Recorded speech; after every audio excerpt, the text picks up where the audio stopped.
Quarantine centre है और कितने आपके वेंटिलेटर चल रहे हैं और कौन लोग वहां पे जा रहे हैं। अरे आपके पास तो डॉक्टर और नर्स भी नहीं है जो ये बता सके कि ऑक्सीजन देना कैसे है। आपने 120 रेमडेसिविर दिए हैं, आपने 250 ऑक्सीजन सिलेंडर दिए हैं। हमने पूछा सिविल सर्जन को, भाई साहब 500 लोगों को ऑक्सीजन लगेगा तो क्या करेंगे? तो मैडम दरभंगा में बैकअप है। तो हमने कहा व्यक्ति मरेगा तब तक आप लेकर आएंगे, आप मुंह मत खुलवाइए। और हम लोग सिर्फ मुंह इसलिए नहीं खोल रहे हैं कि लोग पैनिक नहीं हो, लोग नहीं डर, लोग भयावह नहीं हो। क्योंकि जिसका 95 भी ऑक्सीजन होता है, अगर उसको ये मालूम चल जाता है कि अस्पताल में ऑक्सीजन सिलेंडर नहीं है, उसका ऑक्सीजन लेवल वहीं से 90 और 88 चला जाता है। इस दर्द के कारण आपकी बातों को नहीं बोल रहे, इस दर्द के कारण आपसे हम लोग बात नहीं करना चाह रहे थे। लेकिन आज जिस तरह की स्थिति आपने पैदा की है, तो नीतीश बाबू आपको भी जवाब देना पड़ेगा, रूडी जी आपको भी जवाब देना पड़ेगा। और ये कौन सा मंत्रालय है जो फेलियर के नाम से, कौन से लोग हैं, कौन से ब्यूरोक्रेट्स हैं जिनको आपने कभी अपना ओएसडी बनाया, फिर उनको मंत्री बनाया, और आज वो सबकी मिली भगत से उनकी दुकान नहीं बंद हो जिसके लिए आप मुंह बंद कराना चाहते हैं। अरे कितनों का मुंह बंद कराएंगे? और शर्म आनी चाहिए और थोड़ा डरिए। आप पप्पू जी को जेल में बंद कर देंगे तो क्या लोगों को मरने देंगे? आपकी ये मंशा है कि लोग मरे और हम तमाशा देखें? गोल्फ के मैदान में गोल्फ खेलते हुए कि भाई स्थिति बहुत पैनिक है, मुझे तो बहुत डर लग रहा है, आई एम वेरी सेफ, कहने में बहुत मजा आता है। मोदी साहब आप भी आइए, जो सेंट्रल में चुप्पी साध के बैठे हैं, ये आपके ही क्रियाकलापों का प्रेरणा है जो आज आपके लोग कर रहे हैं। पहले जब सेकेंड लहर आई, दूसरी लहर आई, तो आप सत्ता के जुनून में, जीतने के जुनून में इतने पागल थे कि हमारे देश में ये जो महामारी की आपदा है, ये प्राकृतिक आपदा से ज्यादा WHO और पूरे वर्ल्ड के कंट्री का ये कहना है कि 90% हमारे देश की जो आपदा है वो मैन मेड है।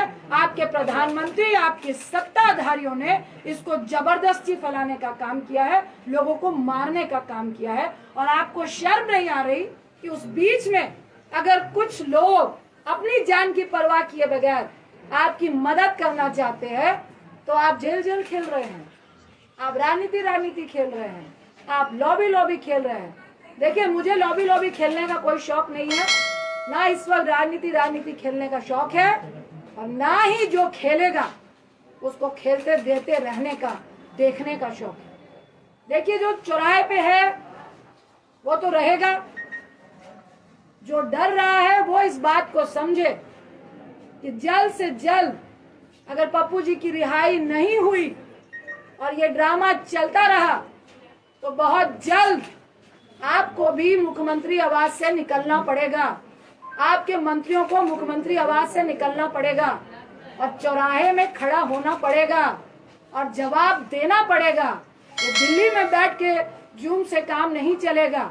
अगर आज आप फर्जी केस में पप्पू जी को जेल में डाल के ये जो प्रशासन और डॉक्टर का खेला खेल रहे हैं, 3 दिन से उनको पटना से मधेपुरा, मधेपुरा से वीरपुर, और अभी प्रशासन और डॉक्टर के सूत्रों से हम बता रहे हैं कि उनको दरभंगा आप भेज रहे हैं, और उसमें डॉक्टर बोल रहे हैं कि हमने लिखा है कि higher medicine, higher doctor facility की रिक्वायर।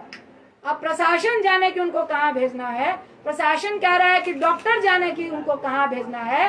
अरे आपका तो एक भी हॉस्पिटल में ऑक्सीजन सिलेंडर नहीं है। आप पप्पू जी का सीवियर इन्फेक्शन है, सुन लीजिए, शुगर के पेशेंट हैं और 1.25 महीने पहले उनका गॉल ब्लैडर का ऑपरेशन हुआ है, उनके लीवर में 30% प्रॉब्लम है। और अभी मैं आते वक्त भी जो डॉक्टर ने ऑपरेट किया उनसे बात करके आई हूँ कि हैवी रिस्क है कि उनको दोबारा इस हालात में इन्फेक्शन के चांसेस हैं, क्योंकि बहुत नया ऑपरेशन है। उसके साथ ही उनको सीवियर इन्फेक्शन थे, जिसकी सारी रिपोर्ट आपको दी गई है। मैं फिर आपको आगाह करूंगी कि ये खेला बंद कर दीजिए, ये राजनीति बंद कर दीजिए, उनको रिहा कीजिए। और आपके जेल के अंदर वो पॉजिटिव होके आएंगे तो ना मैं माफ करूंगी, ना आपको जनता माफ करेगी। और सिर्फ माफी से काम नहीं चलेगा। अगर चंद दिन के अंदर, 2 दिन के अंदर पप्पू जी रिहा नहीं होते हैं और आप ये डॉक्टर और प्रशासन का खेल खेलते हुए उनको हर दिन गाड़ी में 4-4 लोगों के साथ बैठा बैठा के जो घुमाने का आप काम कर रहे हैं, तो आप भाजपाई लोग भी सुन ले, मुख्यमंत्री साहब भी सुन ले। रूडी साहब, आपकी जो एम्बुलेंस घर में थी वो सरकारी खजाना था, और एक तरफ लोग 12,000 रुपए पर किलोमीटर एम्बुलेंस के लिए दे रहे थे और तब भी नहीं मिल रही थी। मैं अनशन में बैठूंगी जब तक आपको जेल के अंदर नहीं कर दिया जाएगा। ये खेला खेलना बंद कर दीजिए, ये गंदी राजनीति महामारी के वक्त बंद कर दीजिए। आज मैं फिर कह रही हूँ कि मुख्यमंत्री साहब फोन कीजिए। अगर आपको लगता है कि कोई मदद करने में राजनीति कर रहा है, मुझे फोन कीजिए, पप्पू जी को फोन कीजिए और बताइए कि पप्पू जी मदद कीजिए, महामारी है, हम सब मिलके काम करेंगे। लेकिन ऐसे मत कीजिए जहां आपको लग रहा है राजनीति हो रही है। हम आपको सहयोग देने के लिए तैयार हैं। फिर आपको आगाह कर रही हूँ, इस महामारी में राजनीति मत कीजिए, किसी की जान मत लीजिए। अगर हमारी फैमिली को आप खतरे में डालेंगे, अगर आप बिहार की जनता को खतरे में डालेंगे, अगर हमारे बच्चों को आप खतरे में डालेंगे, तो आपका परिवार भी मुख्यमंत्री आवास में नहीं बैठ पाएगा।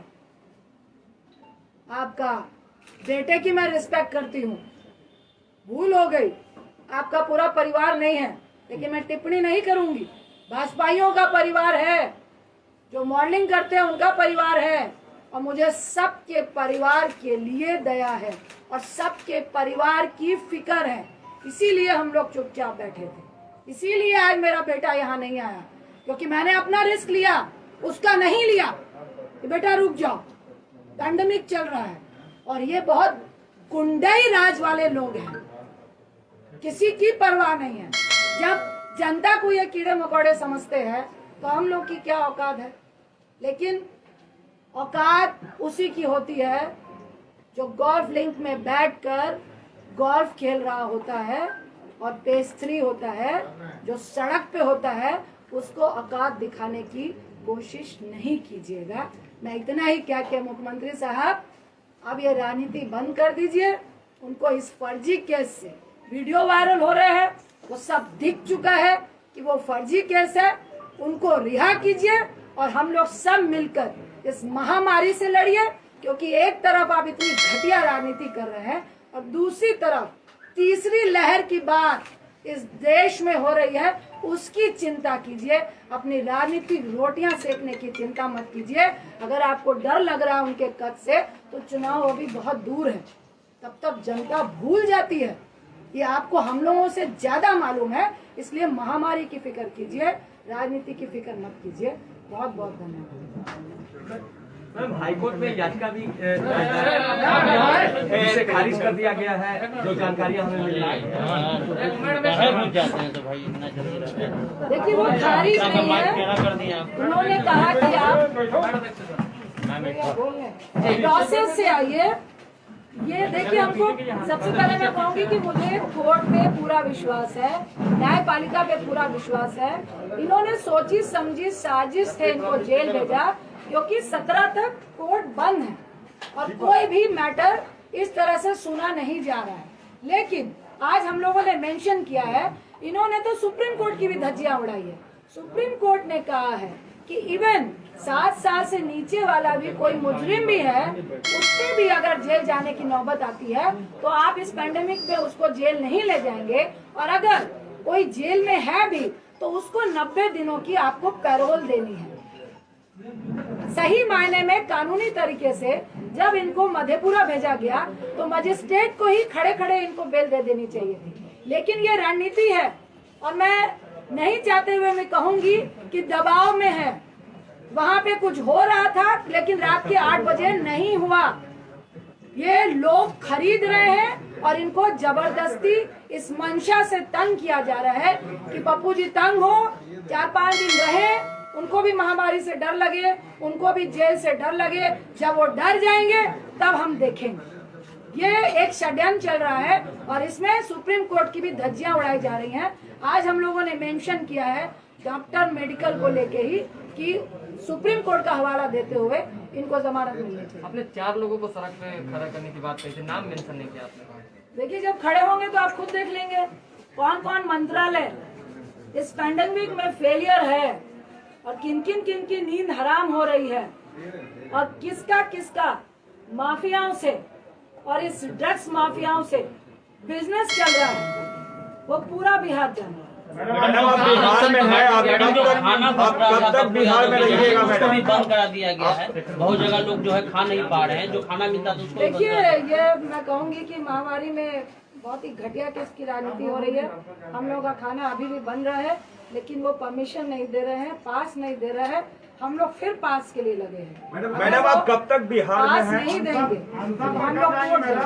मैडम, कब तक आप बिहार में? मैडम, पप्पू यादव उजागर कर रहे थे काफी खुलासों को, आप उनको कंटिन्यू रखेंगी जो वो कर रहे थे? देखिए, और कहीं प्रशासन भी आप पर ये कार्रवाई कर सकती है? मैं बिहार हूँ, मैं दिल्ली हूँ, मैं कहाँ हूँ, लेकिन आपके अस्पतालों का निरीक्षण लगातार चलेगा और आपके अस्पतालों की पोल अगर आपने सही नहीं की तो वो आप लोग फोटो देखेंगे, उसके वीडियो चलेंगे।